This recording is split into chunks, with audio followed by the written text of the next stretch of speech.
balmy, sunny night. Huh? This must be Kentucky. It seems like it changes rapidly from 80 degrees to whatever it is. But my name is Willie Means. I'm the mayor here in Stanton. And our purpose here tonight, very simply, is we are looking to convert the soccer field out there in its natural grass to synthetic turf. And our purpose, we have to have a public hearing. We have to hear from you guys. That's part of what we have to do in order to pursue a grant of $250,000, which obviously will help us greatly in terms of getting this completed. So there's going to be several folks that will speak to you here in a few minutes. I'm just here to kind of welcome you, and I'm excited about what it will do for City Park and for the soccer teams, players, etc. That are going to be a part of that. So you should have a picture there of the kind of the layout there on your table. You also have, where's the sample? The sample's right here. You see that a little later on, and we've got some experts that will be talking about that and any questions that you might have. But let me introduce first of all Matt Fain, and Matt is going to say a few words for us. Sure. I remember running around this very same building when I was about 4 years old, and it was in pool, so it was nice and fast. I appreciate Mayor Means and all you guys for coming. This was kind of an idea that I've been kind of figuring on for 4 or 5 years. We started last fall and kind of worked through the material side of it and got what we feel like are numbers that are fairly secure as far as what it's going to cost. I think that number is probably going to be about $575,000 thereabouts. I'm going to contribute $275,000 to the deal. I think the grant will cover about $250,000, which puts us pretty close to where we want to be as far as making the project work. This has kind of been a dream of mine because, hey, I grew up here. My boys and I love soccer. I think the field will do wonders for the community. There's not a community park that has this sort of facility, so you all will be able to bring tournaments and teams from all over Eastern Kentucky to play. There are some good turf fields kind of in Central Kentucky. My boys play at LSC. There's also some of the high schools have a turf field, but as far as a community park, I think this would probably be state-of-the-art, and you would be hard pressed to find a better facility than what we're going to try to put together. It is a soccer field. It doesn't have to be solely soccer. I envision that if other sports teams want to play or practice there, it makes a lot of sense. That's totally up to what you guys want to do. I don't have a dog in any races other than just getting the field put together and financed. I have been fortunate enough to be put into a position where I can help. I want to help. I'm from here. Obviously, my folks still live here. My kids love to come play at this park still to this day. So that's kind of our vision, why we're here, and we go from there. Tommy Davis. I kind of just go over how soccer started here at City Park. I think it was 11 years ago. Soccer was playing, Clay City, Stanton. They were playing at multiple places, and it just so happened a piece of land become available, the Townsend property as it's called. Of course, it was auctioned off at the time that me and the former mayor was there. We set a amount of what we was going to pay for it, thought it wouldn't go that high, and then we got over here. And Pine Creek was bidding against us to build more apartments here, so we kind of made a decision that we would go about as high as we could. So we wanted to be part. We didn't have anywhere else to put a soccer field. We wanted a soccer field. Currently, it's not regulation where you can play high school, but my understanding is it will be able to play high school, and we will be able to get district and maybe a region. Darryl Mike can help us in the region that a little bit. I reached out to the High School Athletic Association to make sure that all the specifications that we need in the focus on district and regional postseason. You can pretty much hold a regular season soccer in the middle of the outfield. But when it comes to district and regional play, we have certain things that have to be met specifically. You know, turf is not one of them, although the size is. 110 by 60 is a requirement for a soccer field to host a district and regional tournament. They have made some exceptions to that in the past simply because there's not been facilities in east of Lexington that are capable of holding those facilities, so they had to make tournament exceptions for it.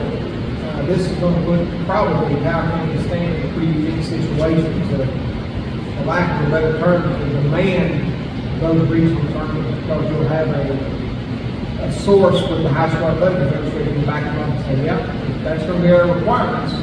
You guys might have to find a way to host this in Powell County or build it. So it is going to meet the specifications based on the numbers I've been given from the mayor and you.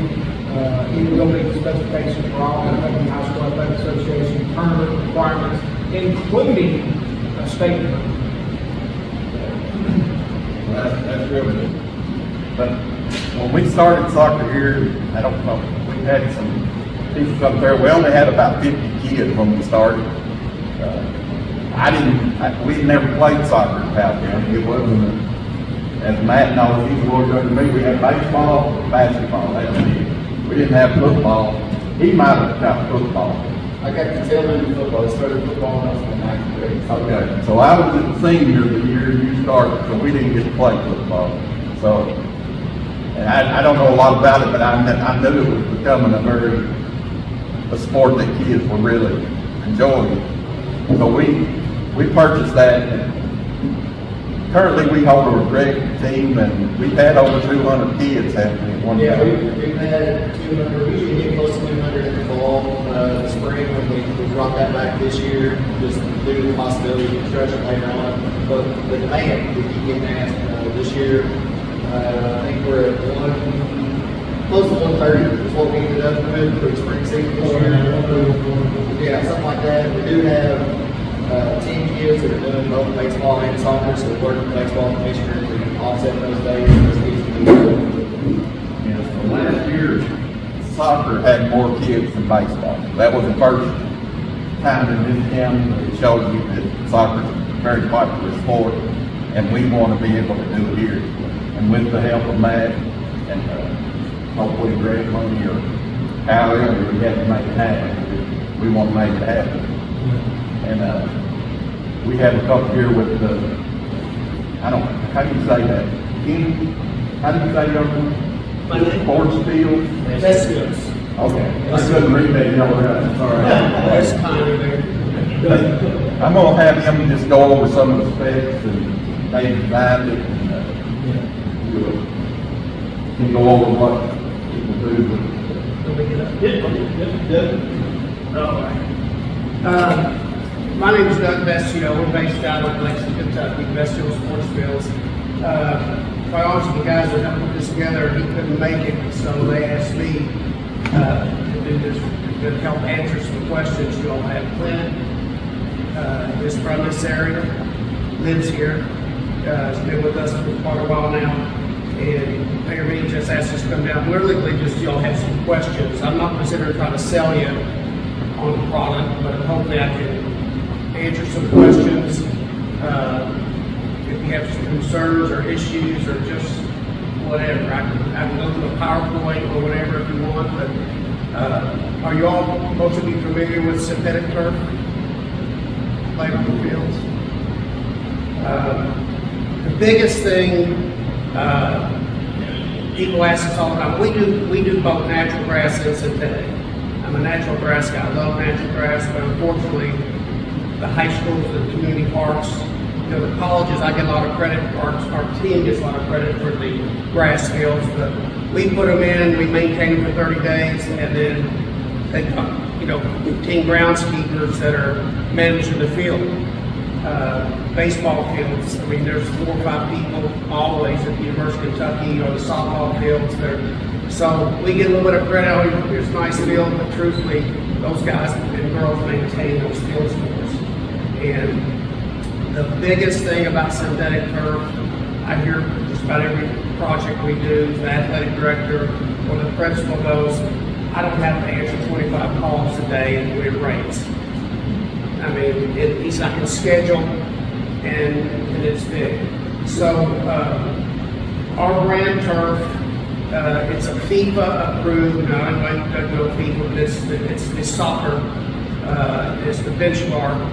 A lot of these fields are put in for football, but the FIFA soccer community, especially over in Europe, they've done the testing, their requirements of what they need or demand are really higher than the football. So I've got some product I'm going to show you. We use a brand called somebody. Why don't you let them up? Our biggest things are our fibers that we use are from Timcala. I was just down at the plant last week with another one of our colleagues. It's the #1 fiber company in the worldwide. And this is a field that we took up 11 years, that had been in for 11 years. The only reason we took it up, there's a little bit of maintenance on synthetic. If there's a low spot in football where they're kicking, you've got to fill those areas up, and we'll show you how to do that. If they had kept, there's about 5 or 6 spots, and they had kept those filled, they would still be playing on that. This is another product that was put in the same year. We didn't do this one, but I'm just going to show you there's some difference because we've got some fields that have been out there almost 14 years. The warranty is usually 8 years if you maintain it, and we'll go over that because there's sort of a misnomer that there's no maintenance. It requires some maintenance, about 3 hours a week versus I don't do any maintenance. Most people don't do maintenance on their fields anyway, except mowing. But so this is just if you want to pass this around to see the difference.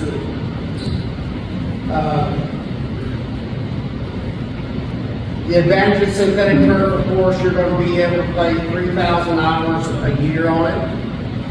Comparable to a grass field, you're going to get about 25% of that before you start to see a lot of wear. And you get a game on today that you're scheduled after the rain you've had, and that field's ruined in 24 hours.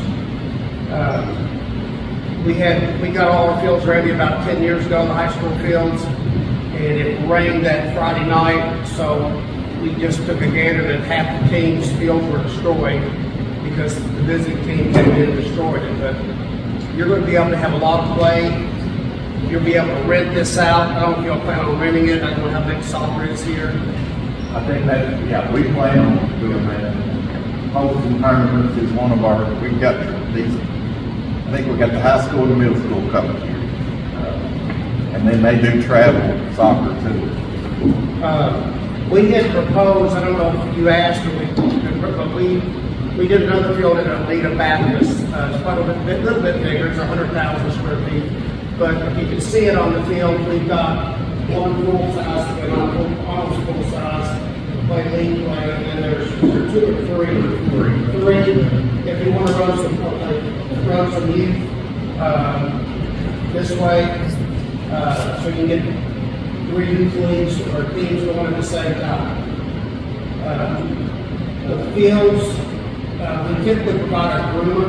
It just goes on the back of a golf cart or an SUV. We tell people once a week to groom the field, and we show you how to do that. That's pretty much all the maintenance that you can buy a little sweeper, and you can buy one from one of the synthetic turf manufacturers for about $8,000 or $9,000, or you can go to Rural King and get one for about $400, and it does throw it away in 2 years. For me, it does just as good a job, but again, I don't know what you're spending. I don't know if this field is irrigated, is it? No. The field's irrigated, and you're mowing it 2 or 3 times a week like a Bermuda field, and you're fertilizing, you're painting it. If you're doing it properly, you're going to spend $15,000 to $20,000 a year. And that's pretty minimal, really, if you're trying to maintain them. Most people don't cut the grass that much on their fields unless it's a college level. Is this Bermuda or I couldn't remember Bermuda? You're supposed to typically cut those 3 times a week. So,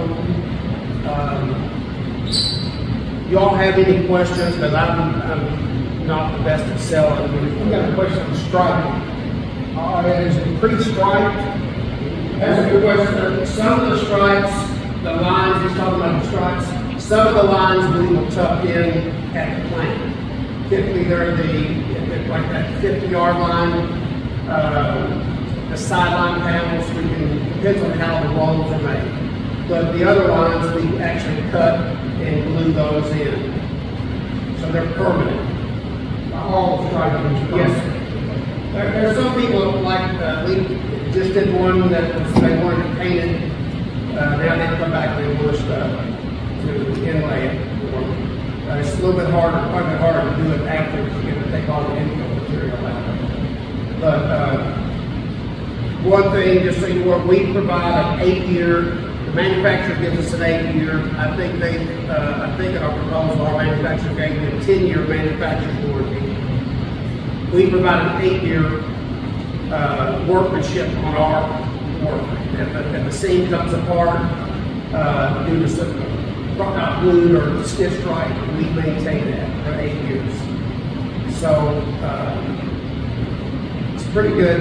You've got who's the maintenance director here? You'll be freed up and you can watch the game. So.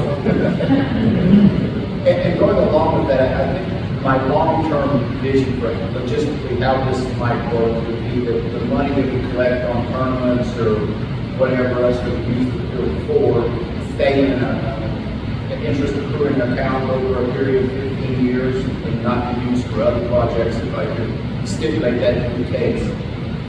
Such that when the field does kind of go through its lifespan, which is typically 12 to 15 years, depending on how much it uses, there'll be a pot of money that we can return the field with just the money that the field itself generates, such that it's kind of a self-generating thing going forward. Because what you don't want to do is have this great field, you use it, and you're siphoning off money for different projects, and then the 12 years comes up, and all of a sudden you have a turf field that needs to be refurbished, and you don't have the funds to do that. You're sort of stuck with an aging field, which I think is unsightly, and it at some point becomes dangerous to play.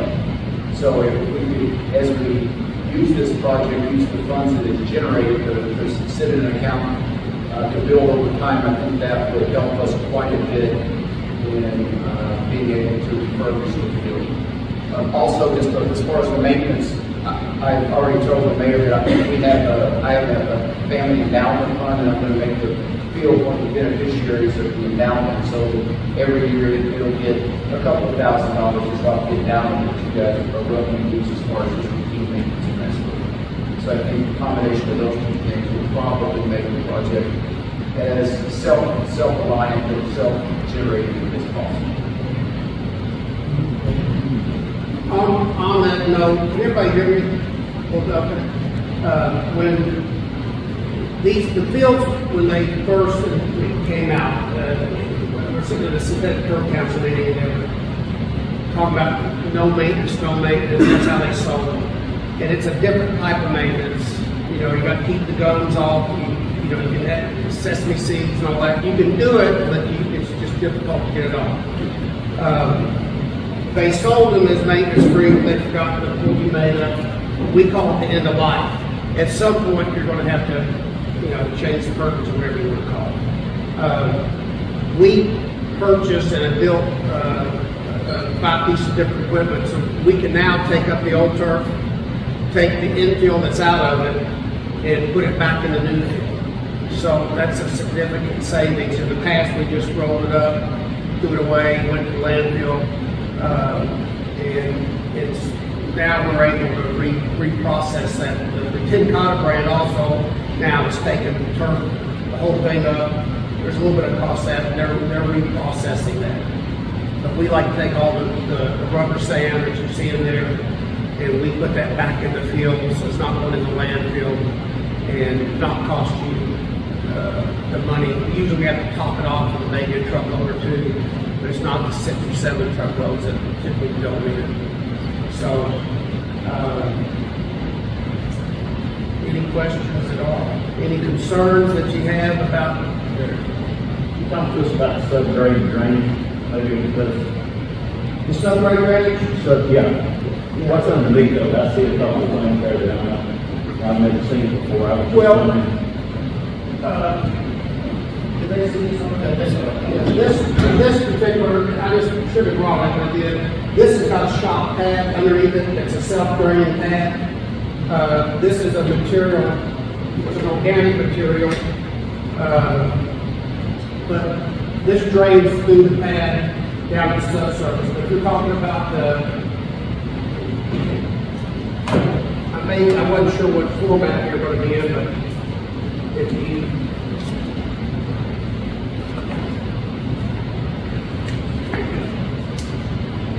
Here, you got the one. flip over here. I think this will help a little bit. Got a PowerPoint, but I wasn't sure if you,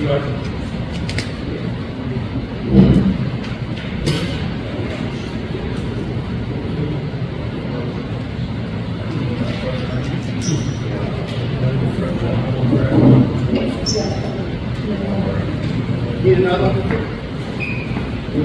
Need another?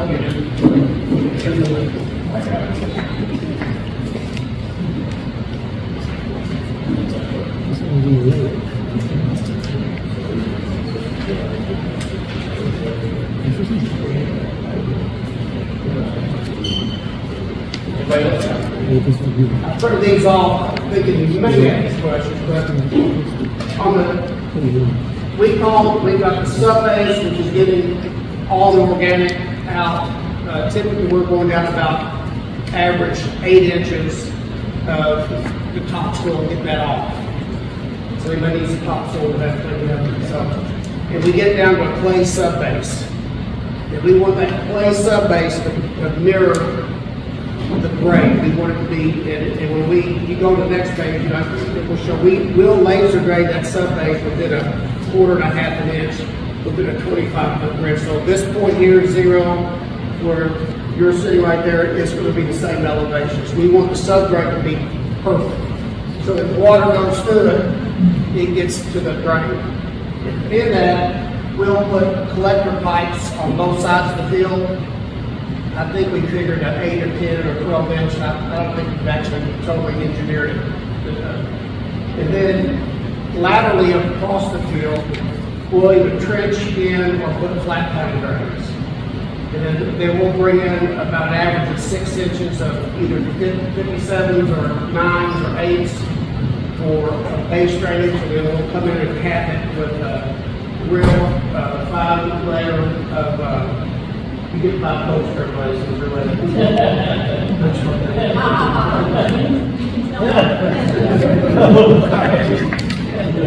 Joking. And then each one of those layers gets laser graded. And it's not done with a bulldozer, no offense to anybody on a bulldozer, but we'll get that last cap layer within a 1/4 inch every 25-foot grid. Because you don't want to see a lot of this. You get away with that in grass, but you can't get on sit that down. There'll be a perimeter curve, a concrete curve that goes around the entire perimeter of the field. And that's really just to hold, that's just how they've been doing it for 40 years. But that's just to hold in the gravel and the stone and have an anchoring system for the turf to sit under. And there's a curve, here's another curve right here. And here's the shows the liability. So these fields will, the turfs, the synthetic turf itself will drain about 40 inches an hour. Katrina was 5, so I don't think anybody's going to be out there watching soccer that had 2 inches, but the gravel and stone will store. That's really for support and to store the water, which allows it to get to the drains slower so you're not maximizing and jeopardizing the drainage system. So, does that answer your question a little bit? That's perfect. So there'll probably be, again, I'm not trying to swear, but you put the 60,000, maybe 60. 1,000, I can't remember, around that limit. 32 or 325 by.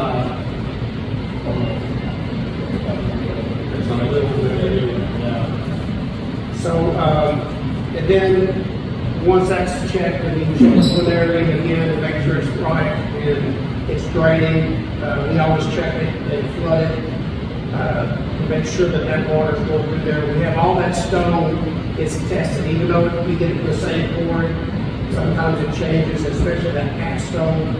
It's got to be able to drain about 25, 30 inches an hour. So that's really the secret sauce of the whole thing. You've seen them, they put the 8s or 57s, put a capstone that's a little dusty, and it seals it off. Well, that's kind of the next question. I get, are you the project manager? That's a good deal. Are we going to hire a firm to come in to be inspectors, SMD, Stanton? There's going to be rock, like you said, that rock has to be tested. I'm sure there's going to be concrete poured. Is this something that the city's going to, to ensure that, we're getting a good product from the quarry or from the concrete plant? We hire those on several jobs. Yeah, that's been offered. You send it out. What, you know what I'm talking about, though, like third-party contractors. We deal with them all the time, and, just to help us, they oversee concrete for the dirt work, rock like things like that. Although there's a project manager on the job, I think we kind of did that in our stuff. This stuff is, and I don't want to step on your toes. Well, we have, I don't want to minimize the importance of an engineering firm, because I don't want to sound arrogant, that's all right. But most of those companies that don't build fields on cost and ask us they'll ask us for specs, but it's good to have a third party for a lot of reasons. But we're going to test the stone. Our concrete people and our stone, usually I think people is the one we probably use here. One, they've been good to us, they're good people, and two, they don't walk away, so that's where it's good. I speak to you. They're a guest walker, but we actually send our stone out, it goes to Kansas City, the same company's been doing our stone testing for 25 years. And they'll get the same samples, sometimes the same quarry. We have a little bit of engineering in ours. We don't have a full package, but like we're going to do a proof run. Correct me if I'm wrong, but we always do a proof run. We have somebody witness the proof run, an engineer or somebody or a geotechnical guy. And that's so critical for growth. That's so critical because that sub-base, it fails everything. It's not like grass where you can just cut it off and smooth it out and it becomes an issue. So if you have somebody that you want to use for a third party on some of the stuff that I would encourage you to do, I just wouldn't get a big fee from it because But it sounds like you all, you got it covered anyway. well, we're always, we try to build, when we bid them, we're building them. And there's always something that comes up. If we get into one thing, unsuitable soils, we can get out there. I don't think it's happened happened last year at Midway College. They got in and had sinkholes. They didn't know it, we didn't know it. It had some cost to fill it up with some cement and concrete. But those are things we just don't know until we get into it. Even we had geotech testing done before we started by what we use all the time, solid ground. It just happened in Tennessee. But if we see something that we don't like, we're going to stop and probably either call you or whoever you tell us to call and say this doesn't look right before we proceed. So we just don't have anything to hide. We want to make sure that this. We know this is important for the community. I always say there's not many things other than sports that brings people together. And somebody said something about we put a lot of money in athletics, but there's more people attending athletics than there are in the classroom. But the classroom is important, don't get me wrong, but it just brings a lot of people together. But, any other questions? Where are you proposing to put the spectators? That's up to him, I guess around the field. I didn't know, like, I looked at it,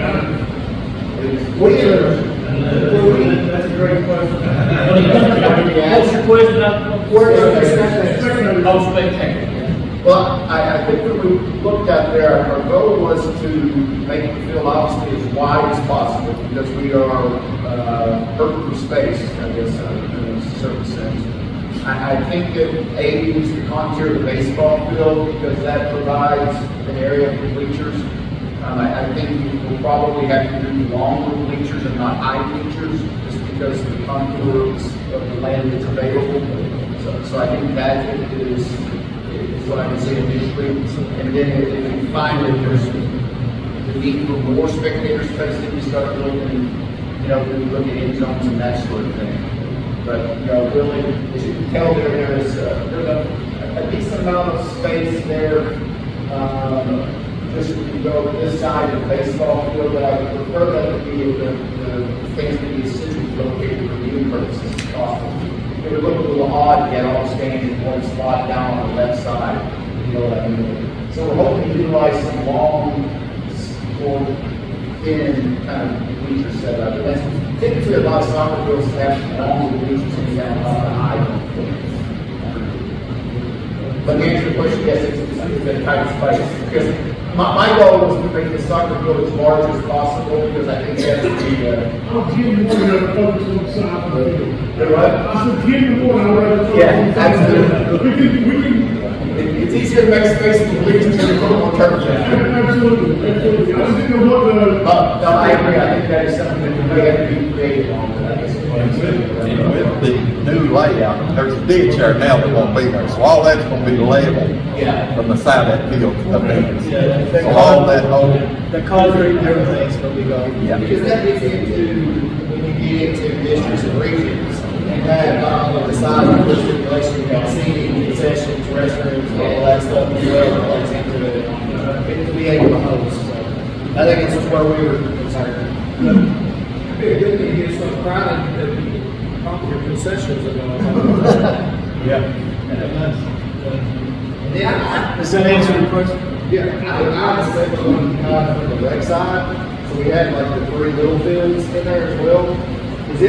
Would it be possible, like, to maybe take one of those and make it the 2 smaller ones because we have so many different age divisions, so we'd be able to incorporate all of it on the same field? Because right now, we run like we have our Happy Feet division, which is the 3 and 4 year olds. They're back by the old T-ball field.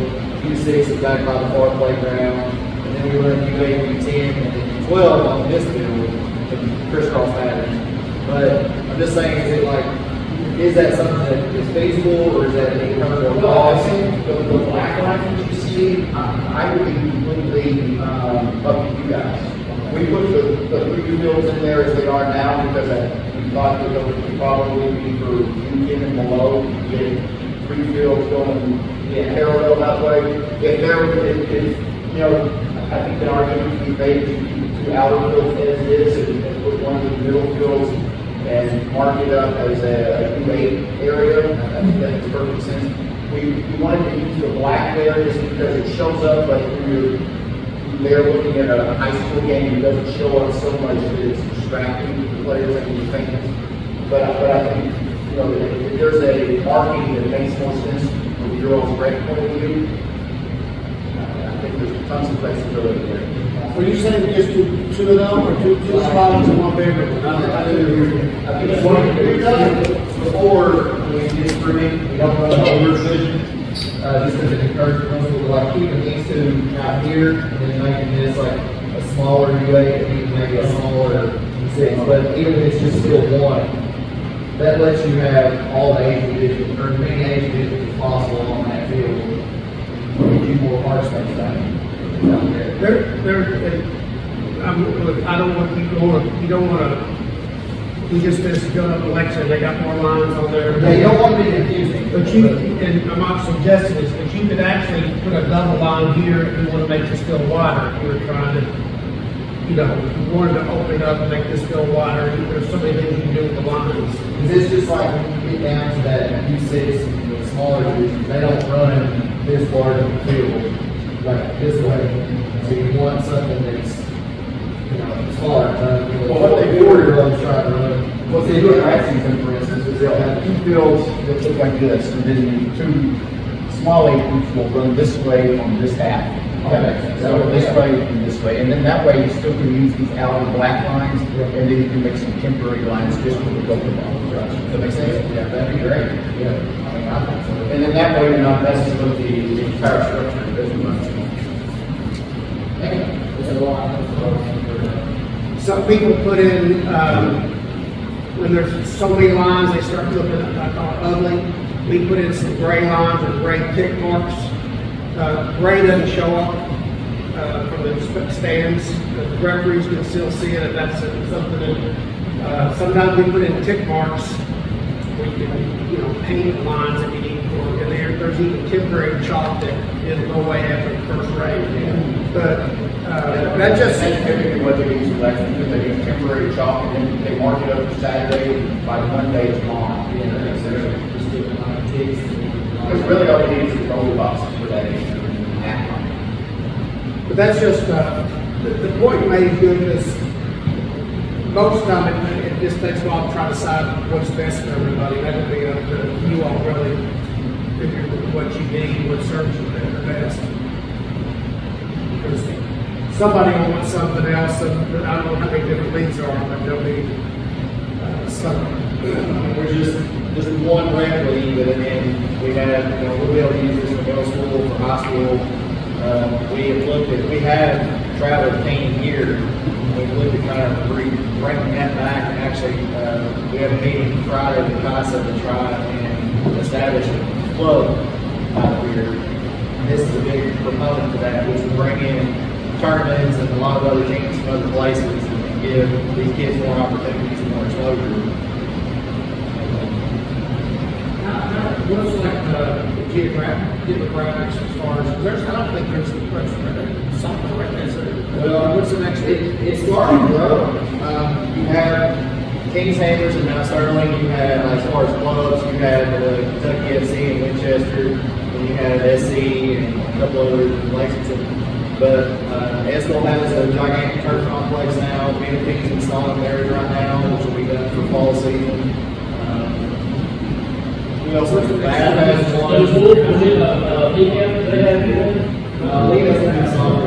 Wolf has a co-ed team, and they kind of play on, like he was joking about, like cow pasture almost.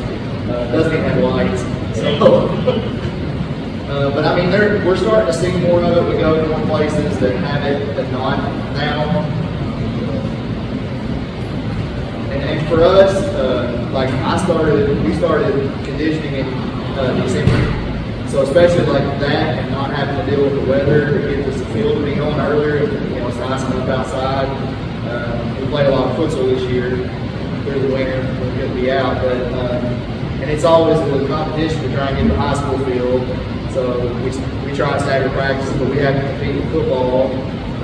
So that gives us, you know, we're only worrying about ourselves, and we work really well together as far as the boys and girls being, you know, different time settings and everything. So I think it's fantastic. I couldn't be more happy about it. So. You don't have to cross here. We just finished Lexington Catholic through the winter. I mean, if you're ever in Lexington, we got 6 or 7 girls up there. We just finished that one. The same product that you get here if you want to go up and look at it. It's of course, it's a multi-use baseball, softball, cross, hockey. It literally is one of those, when I saw it, I said, what are those lines? What are these lines for? And some of them are just penalty boxes and everything. So you said the turf was FIFA approved? The turf. So how does it differ from the football turf? It's the same turf, it's just if you want a FIFA approved turf. I mean, Is it more dense, or is it more dense, or what makes it? They've approved it. They've seen the testing. There has to go through a certain testing, original testing for it to meet FIFA. They also have to pay FIFA somebody to get it FIFA approved and that kind of thing. But actually, all the stuff in the NFL, they keep their testing to themselves, and FIFA is the benchmark. But you really can't say that in the U.S. because it's just like everybody now it's getting popular soccer. It's like this, but it's just there's not it's the same testing. We do a G-Max test. There's also performance testing for foot rotation, vertical deformation, your foot release, ball bounce. All that has to go through a area of testing for it to get approved. This turf that we use, the difference really is maybe height. The actual pile line is what we call it. We may take the exact same turf that we're going to put out here on a football field. They can make the exact same thing. And I didn't just show you those pieces for sale, but when we took the field up, we took both these fields up, and our guys said, look, check this out. We took them up, and it was just night and day, and like the turf. I just visited one up in Northern Kentucky that the turf is off, which is broke within 6 years, and it just disintegrated. So that can happen. Hopefully it doesn't happen, it can happen, but we've been very fortunate to be allowed to contact. So they'll be glad to take you or come down and look at the plant. It's pretty. I just took a person we just hired a month ago. We took him down to the plant. He was trying to put all the stuff together to see it being made and processed, the yarn being processed. Something I didn't know when they're actually extruding this yarn from the pellet to it's like fishing line. If there was a storm like happened and it shut the machines down for a split second, it cost them $50,000 an hour to get everything redone again because it's so precise. I mean, literally. And once they're making it, it's not a problem. It actually goes to that extrude line where they're heating it and pulling it. It can't shut down for a split second. So. Any other comments or questions? Down here.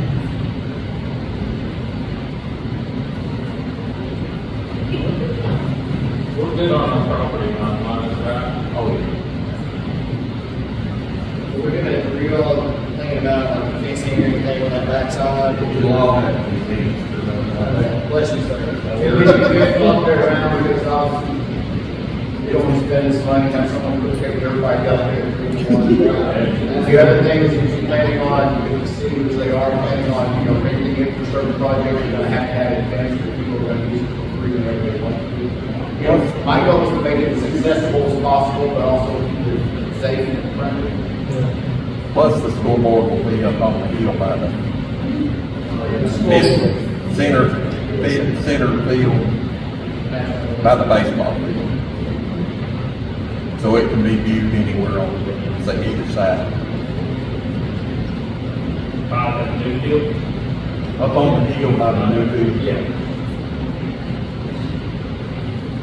Well, thank you all for having us down here, for leading me to that stuff. Any more questions? I think ideally, just as far as a logistics point of view, we'd like to start it late in the fall. You can't start it too late in the fall because of weather issues as far as the construction logistics. But we're going to try to keep it as the disruption for you guys as minimal as possible. I know you in the spring and in the fall. Our hope is to make the construction as least invasive to your own schedule as possible. And that's not, I've been since we learned about this in the beginning, I've been kind of mentally preparing for how the fall season will look. So I'm prepared to start earlier. I'm good. I can manage. What kind of time frame once it starts? Well, since Chris is here, I'm going to say about 3 months. But I tell people give us 4 months because of the weather. We did a college field in 12 weeks and about killed us. It was the middle of summer. The critical thing is that, go back to that sub-base. We can't grade if the field, if the sub-base is wet or muddy, it just ruts, it starts pumping. Once we get that done and the curve and the stone on, it's pretty much over. We like 50 degrees to glue or stitch. We'll probably stitch these things, and we glue and stitch. We had to use the cold glue, weather glue for Catholic, because they didn't let us have the job until November. It was supposed to be October, but the football team went into the playoffs, almost the finals. So, by the grace of God, we got some good days, and we celebrated, got it finished on time. But to keep everybody from drinking Maalox in the morning, I would tell you to start sometime mid-October at the latest, just to get, just to have some dry weather. Once it starts raining in November or whatever, it's just it can be a mess. And that's fine. I mean, we're usually done. The older divisions will run a little bit longer in October, but we can start early. I mean, and like I said, for the older divisions, I've kind of already been preparing them, and pushing them even to Clay City. We did a few games there last year, just kind of convenience of buildings, and so that's not, I'm ready. Like, whatever else is. I would tell you, when you use us, I would start the 1st of October, get everything out, and then think about it. If you get done early, you can play on it in December, everything's going. You know, I had an athletic director call me one time and he said, Doug, I looked out and we actually extended the end zones to about 60 feet, just to that area. We had the softball, baseball, soccer, the football team in January all working out in the field. And he said, I could have done that. So that's, if you think of it that way, you may give up a little bit in the fall and get on it in the winter. Oh, yeah.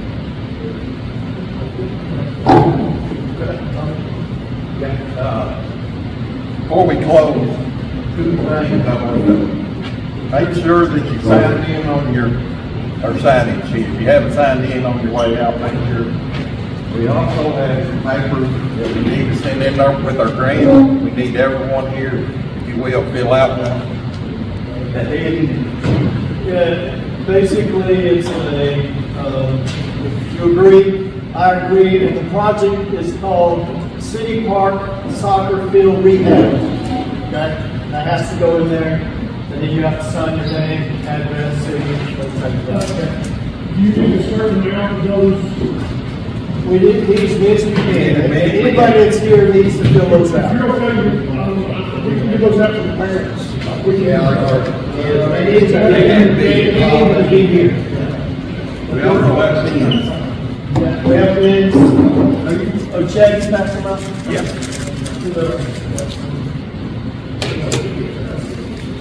Mayor, you say